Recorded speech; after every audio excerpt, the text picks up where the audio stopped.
Okay, so tell me about my grandfather. Okay, so I will tell you about him. So he was born in Mannheim, Germany on July 1st, 1929.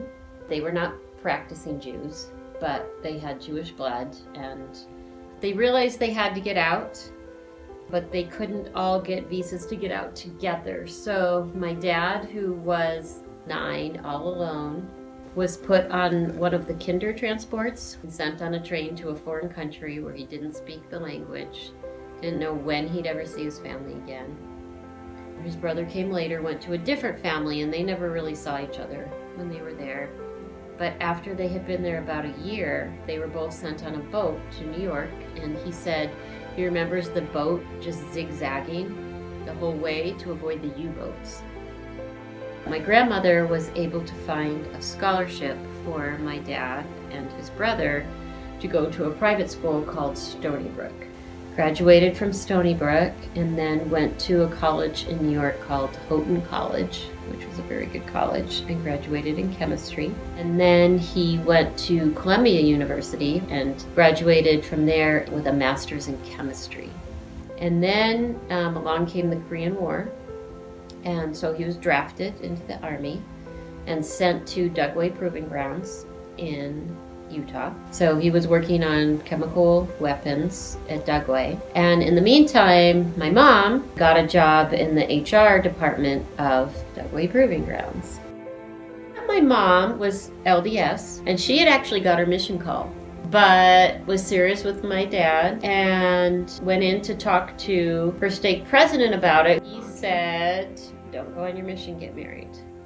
So she did, which she never in a million years imagined she would marry outside the church. Always thought my dad would join, and he said he would join if she wanted him to. But she wanted him to join for himself, not for her. But she thought he would join relatively quickly after they got married. But he didn't. So back then, women couldn't go through the temple if their husbands weren't members. The first really hard thing was when my oldest sister Susan got married, because here my mom had been a faithful member of the church her whole life, and she could not go to the temple to see her daughter getting married because her husband wasn't a member. So Susan's husband, Bruce, his father was an area authority and was sitting next to Elder Ballard at a dinner they were having. And he told Elder Ballard my mother's circumstance, being a faithful member her whole life and not being able to go see her children getting married. And Elder Ballard said that's just not right. And so went back to Salt Lake and the policy was changed. My dad still didn't join the church. Then my mom passes away. We thought maybe this would be the catalyst because we would talk to him about, don't you want to be married with mom for all eternity? And he would always quote that scripture from the New Testament that says, in heaven neither are they married, neither are they given in marriage. He passed away in September of 2016. We'd all been married in the temple, but we were not sealed as a family. That was really a hard thing, knowing that I wasn't sealed to my siblings and I wasn't sealed to my parents. 3 days after he passed away, my sister came over and we were talking about my dad, and we both had the exact same impression the day before that my dad had accepted the gospel. So all 5 of us went back to do my dad's temple work. And it was just an absolutely incredible experience.